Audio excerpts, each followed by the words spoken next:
Buenos días, amados. Qué precioso, qué lindo estar compartiendo esta convención. Y de verdad que lo primero que tengo que hacer es felicitar y bendecir a toda la iglesia de Concepción, partiendo por sus pastores, nuestros amados amigos Pedro y Lolita.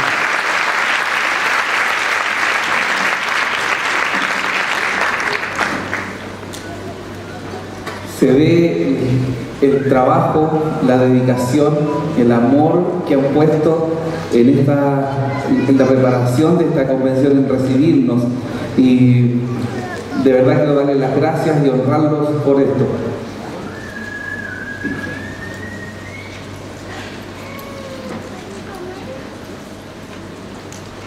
La palabra tiene muchas formas como nos enseña.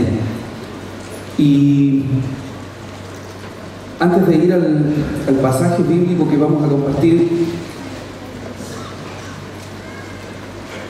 cuando el Señor me entregó esta palabra, me hizo entender algunas cosas que quiero mencionarlas previamente antes de ir al pasaje. Una es que de todos podemos aprender. Aún de aquellos que nos pudiera parecer en algún momento que no tienen nada que enseñarnos, aún de aquellos podemos aprender, aún de los necios podemos aprender. La palabra tiene muchas formas como nos enseña, y hay una lección tremenda, dura pero tremenda, en un pasaje de esos reyes que de ahí donde se nos pierde la cuenta para adelante, de los reyes con nombres raros que se nos olvidan, ¿no es cierto? Porque Saúl, David, Salomón, hasta ahí vamos clarito, pero de ahí para adelante como que se nos arma una sola mezcla de nombres. Y con cierta razón ocurre que hay una mezcolanza de líderes, algunos nefastos, muchos otros mediocres, algunos pocos buenos. De ese tiempo triste de la historia de Israel, donde hubieron unos pocos reyes que trajeron de vuelta el corazón del pueblo a Dios, que produjeron reformas profundas, pero un tiempo de la historia plagado de reyes que, como les decía, algunos hicieron mucho daño, fueron tremendamente malos. Otros simplemente fueron chantas, fueron mediocres.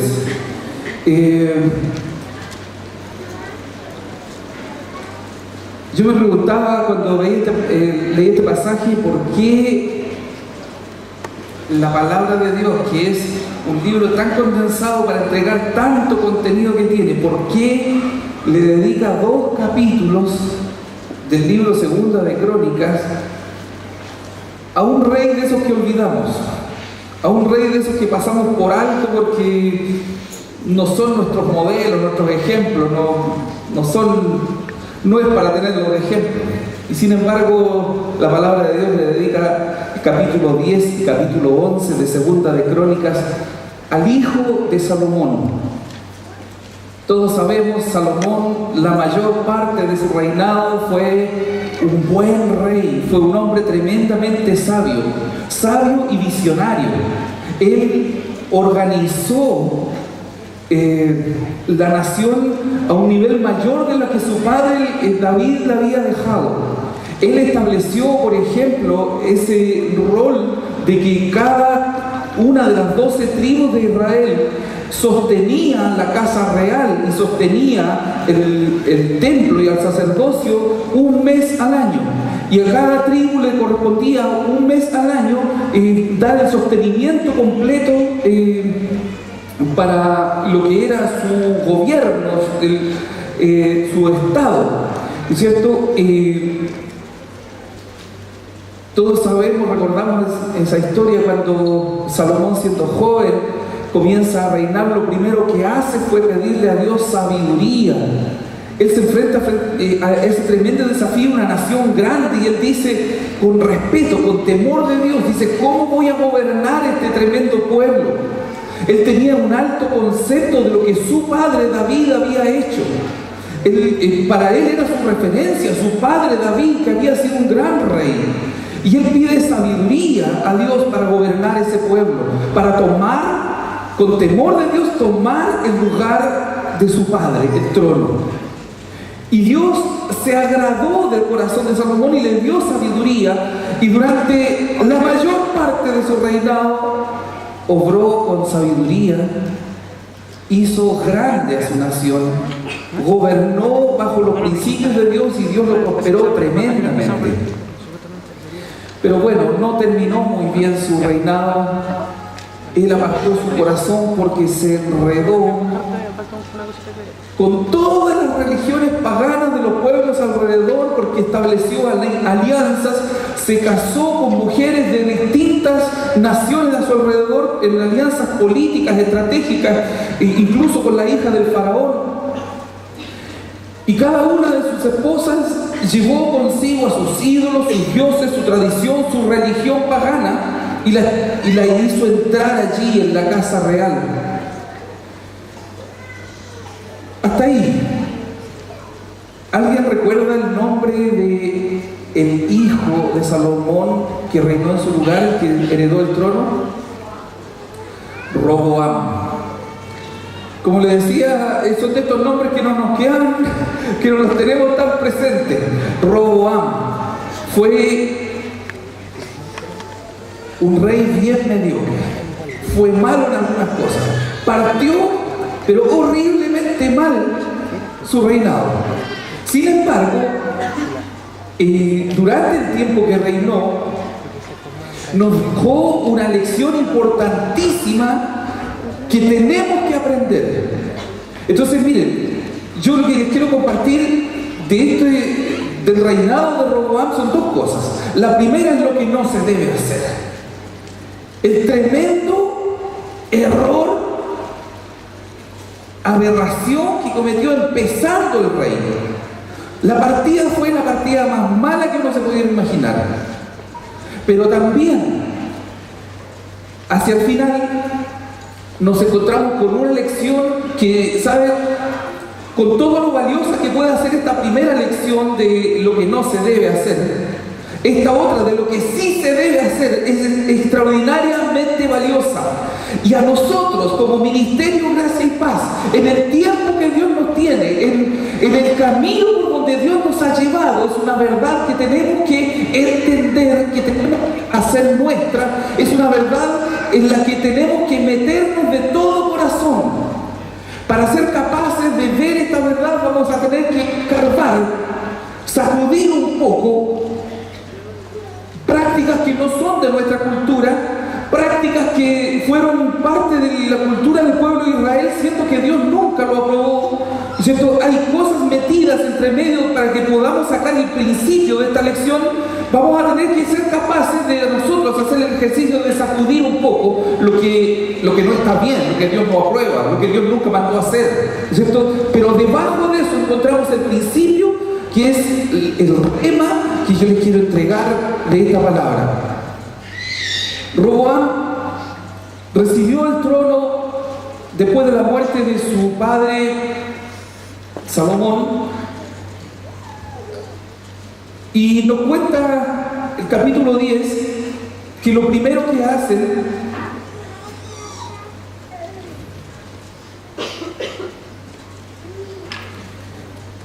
vinieron a él un grupo de hombres, de los líderes de cada una de las tribus, de los ancianos, de los principales de cada una de las tribus, a tener una primera entrevista con el rey que venía recién asumiendo al trono. No se crean que Roboam era tan jovencito. Nos pudiera quedar la idea de que era un jovencito, así que venía recién asumiendo. No era tan jovencito. 40 y tantos. Así que ya estaba peludito ya. O sea, comparado con Salomón asumió joven. Y hubieron muchos otros reyes que asumieron a los 17 años, uno incluso a los 7 años. Así que bueno, estamos hablando de un hombre de 40 años, ya no le podemos decir un Lolito. Es un hombre hecho y derecho, que debiera haber actuado con la madurez de un adulto. ¿No es cierto? No se la podemos perdonar por adolescente. Debiera haber tenido la madurez de un hombre adulto. Pero en lugar de madurez tuvo soberbia. Miren, ocurre, yo les voy a ir relatando que vinieron este grupo de líderes de Israel, de las distintas tribus, a hablar con Roboam y le plantearon algo que requería algunos cambios, pero que era bastante razonable. Le dijeron: Roboam, mira, te venimos a pedir que tú alivies un poco la carga de trabajo, la carga de impuestos que tu padre puso sobre todos nosotros, sobre todas las tribus. Alivia un poco la carga y nosotros te vamos a servir. De verdad, Salomón había hecho grandes obras, habían prosperado, muchas de sus ciudades estaban amuralladas, estaban bien organizadas, había hecho una gran obra de expansión, pero eso había tenido un costo tremendo para el pueblo, una carga impositiva y una carga de trabajo tremenda para el pueblo. Y lo que los ancianos de las tribus, los líderes de las tribus le estaban pidiendo es: pucha, afloja un poquito la mano, aliviaron un poquito la carga y nosotros te vamos a servir. Entonces Roboam le dijo algo que hasta ahí fue razonable, le dijo: miren, deben 3 días. Espérenme 3 días y yo les voy a dar respuesta. Así que bien, los ancianos volvieron y esperaron 3 días. Y en esos 3 días, Roboam buscó consejo. Lo primero que hizo fue ir al grupo de consejeros ancianos que habían acompañado a su padre durante su reinado. Esos hombres que habían aprendido del Salomón, su padre, y que habían sido sus consejeros y sus más cercanos, esos ancianos sabios, prudentes, que habían acompañado a su padre en su reinado. Y fue Roboam y le dijo: miren, ¿qué hago con lo que me están diciendo estos otros? Y ellos le dijeron: mira, trata al pueblo con humanidad, gánate su corazón, no los trates con dureza, y ellos te van a servir para siempre. Roboam la pensó: ya está bien, lo voy a pensar. Y fue y buscó otro grupo de consejeros, el grupo de jóvenes que se habían criado con él, el grupo de todos esos consentidos y malcriados que se habían criado en el palacio con abundancia de todo y sin responsabilidad de nada, el grupo de sus compinches, ¿no es cierto?, hombres más jóvenes como él. Y le dijeron: ¿ustedes qué dicen? ¿Qué debo hacer en esta situación? Y ese grupo demostró tener el mismo corazón soberbio y orgulloso que el mismo Roboam. Les dijeron: no, estás loco, no le hagas caso, no los escuches. Mira, tienes que decirle: así que mi padre le puso una carga pesada, conmigo se las van a ver, yo sí que se las voy a poner pesadas. Si mi padre los castigaba con azotes, yo los voy a castigar con látigos, y con esos látigos con puntas metálicas así, ¿no es cierto? Están diciendo que mi padre le puso una carga pesada, ahora la van a ver, yo se las voy a poner pesadas. ¿Saben? Lo que hizo fue una estupidez, fue la mayor necedad. Los ancianos sabios les estaban aconsejando ganarse el corazón del pueblo. ¿Sabe cuál fue la primera estupidez que este Roboam cometió? Fue pensar que por el solo hecho de que heredó el trono, había heredado también automáticamente la obediencia, la lealtad, el amor de ese pueblo. No es así. Claro, él heredó el trono, heredó la corona, él fue el que siguió como rey después. Pero el pueblo amaba a Salomón porque durante muchos años fue un rey bueno. Y la gente conoció de su sabiduría y conoció de lo buen rey que era. Entonces lo amaban y lo respetaban, a pesar de que había puesto una carga pesada sobre el pueblo. Pero todos estaban dispuestos a seguir al hijo de Salomón. No se imaginaban con el pastelito que se iban a encontrar. Pero miren, es más, este Roboam no solo fue soberbio, él usó una expresión que yo no la voy a repetir, pero que está allí. No la voy a repetir porque es grosera. Ustedes quizás no sabían que en la Biblia aparecen groserías. Sí aparecen groserías. Sí, hay groserías en la Biblia.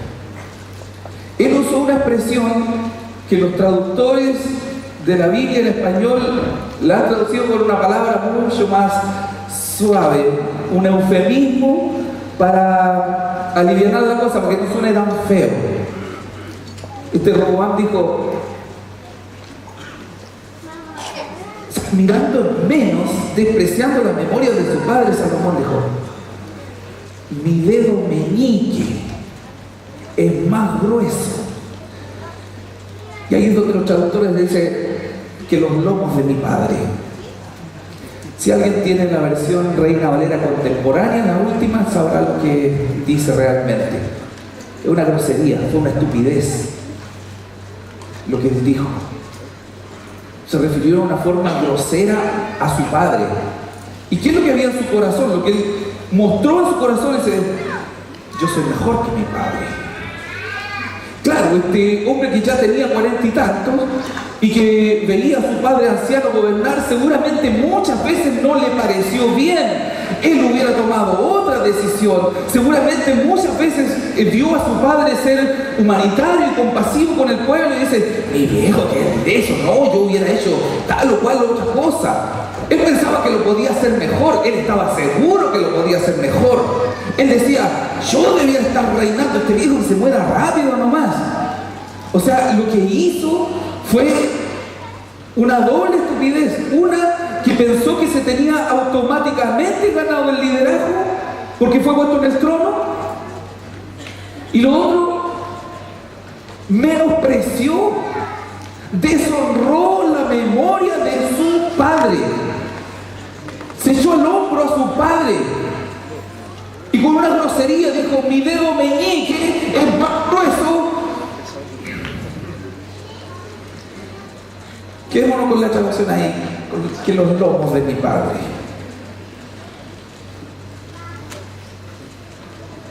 De verdad, este pasaje contiene una lección tremenda. ¿Sabe lo que ocurrió a continuación de eso?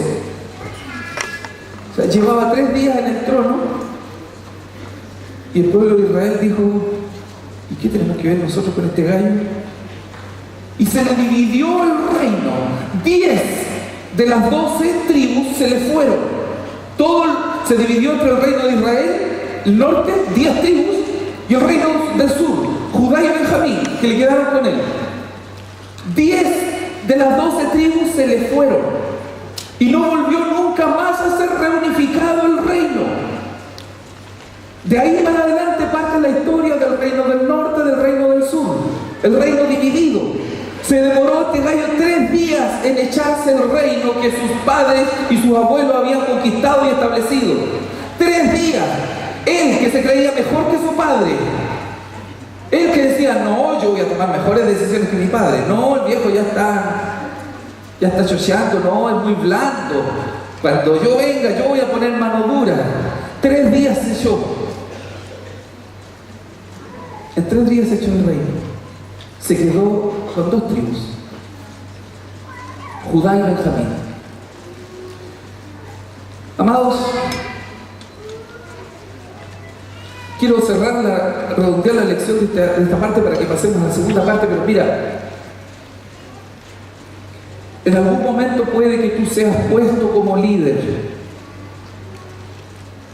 En algún momento puedes ser puesto como pastor. En algún momento se te pueden entregar discípulos bajo tu cargo. Tienes que saber que aunque nominalmente seas el líder, que aunque nominalmente seas el pastor, mientras no hayas ganado el corazón de esas personas, no son tus discípulos. Las cosas no son así automáticas que, yo fui nombrado líder, así que ahora yo hago y deshago, y me tienen que obedecer nomás. Así no funciona, amados, así no funciona. Tenemos que ganar la verdadera autoridad espiritual sobre los discípulos. Nunca ha funcionado así en forma automática que te asignan un líder, o sea, te asignan un discípulo, tus pastores te dicen, mira, este joven que necesita un líder en este momento. Entonces tienes un discípulo a tu disposición para hacer y deshacer, para mandarlo para arriba, para hacer lo que a ti se te ocurra. Y se tiene que sujetar nomás, pues si tú eres el líder. Eso es lo que pensó Robán. Eso es lo que pensó que podía hacer con el pueblo. Se lo echó. Perdió 10 de las 12 tribus. Y es fácil perder discípulos así también.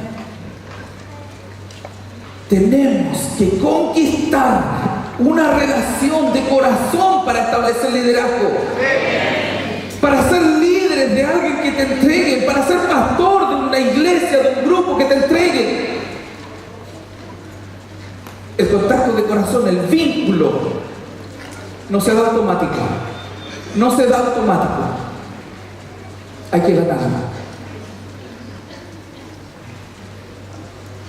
Lo otro es pensar que puedes ser mejor que tu padre. Mira, los padres siempre nos esforzamos porque nuestros hijos lleguen un paso más allá de donde nosotros llegamos. Los padres siempre queremos que nuestros hijos lleguen más allá, alcancen más alto que lo que nosotros pudimos llegar. Pero que los hijos piensen que se pueden echar al bolsillo a sus padres, que los hijos puedan pensar que pueden superar a su padre espiritual y enorgullecerse y ensoberbecerse, de pensar que, no, cuando me toque a mí, yo voy a hacer las cosas a mi manera y ahí van a ver.